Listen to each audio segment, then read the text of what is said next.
Hey guys, this is Nathan and welcome to the Gaming 4. Today in this Unturned map review, we're going to be covering a map called Unifrey Archipelago. And this map was made by Quaintkitten, and of course there will be a link to it in the description below. So to start us off, this map actually got a pretty good score. It got 75 out of 100, and if you look at it, the places where it's losing points is actually quite distributed. So before we go over some of the weaknesses and why it scored a little bit lower than maybe it could have, let's go over some of the strengths of this map. So one of the main strengths of this map is that it included tons of food and clothing, and like so much to the point where we were able to support 3 to 4 people just playing it on a local server of ours. So plenty of food and plenty of clothing, really good in terms of that. Something else that was really nice about this map is that it also included plenty of farming gear, so if you did want to not have to live off of raiding, you would be able to set up a farm almost immediately because a lot of the food was actually fruits and vegetables which you can break into seeds. Another thing that was really pretty good about this map is that there were a good amount of basic ranged weapons, such as small firearms like pistols, also some hawkhound and sports shot spawns as well. And of course, accompanying those was actually a pretty decent amount of extra ammo, including civilian cases and extra clips and stuff like that. Now there could have been a little bit more because they were kind of hard to find, but it was actually pretty good for the amount of zombies and the difficulty of the map. In terms of basic crafting gear, this map also provided pretty much everything you needed, including gas cans, generators, chainsaws, and a bunch of basic materials such as metal scraps, cloth, rope, etc. In terms of the size of the map, of course this one was only medium,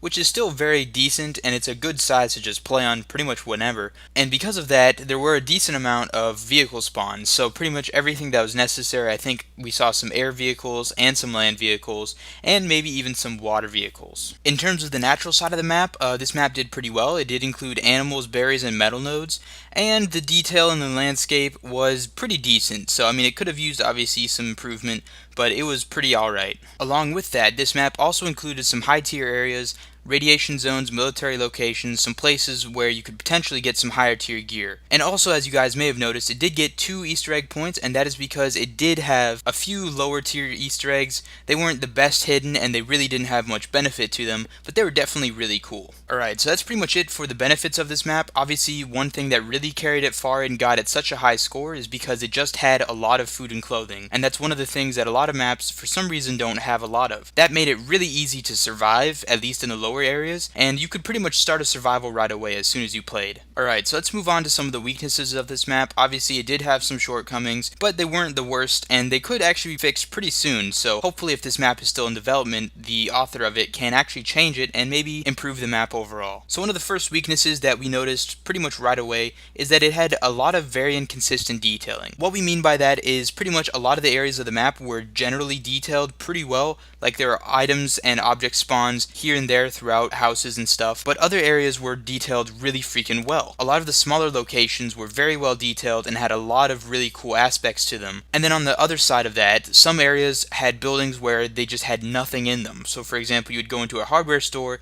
and there's literally nothing there. There's no item spawns, no objects in there, and it's just a blank building. So obviously there's a lot of work that could be done on the detailing. What we saw that was well detailed was very good, but obviously some parts of the map were just left out. One of the second major issues we saw with the map is that some of the areas of the landscape seemed kind of untouched. So it's kind of the same thing with the detailing in terms of very inconsistent. Some areas of the landscape were very well done, and especially the areas around the cities and whatnot were pretty good and really fit with this theme of the map. But in other places there was just large sections of dirt and really rough, inconsistent terrain, and it really seemed like some of the areas of the maps really just needed to be smoothed just a little bit more. Another issue with the map that we actually find with a lot of other maps is that it had a lack of higher tier weapons.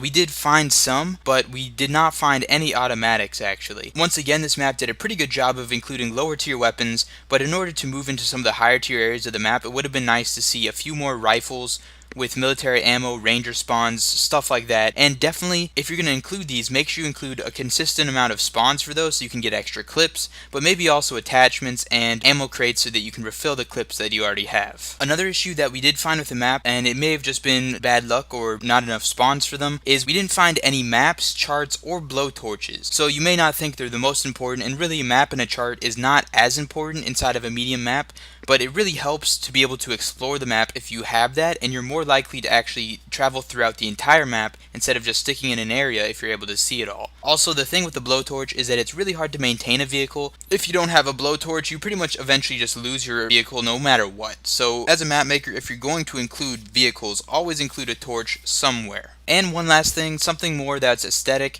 is that all of the military zombies had a weird mix of clothing. They were wearing a mix of coalition and military clothes combined, so it was a weird green-blue combo. Obviously, that may just be a personal preference, but I truthfully thought it looked kind of weird, so changing up the spawn tables for those or making just coalition and just military zombies would have really helped. Alright, so that's pretty much it for the weaknesses, and overall this was a very good map. We started playing this map not really knowing what to expect, but I was kind of hopeful, and it pretty much lived up to my expectations in terms of how high it scored. Anyway guys, if you're interested in checking out this map, there will be a link in the description once again. Thank you guys so much for watching. Please like the video if you enjoyed it, and please subscribe if you want to see some more. I will see you all later.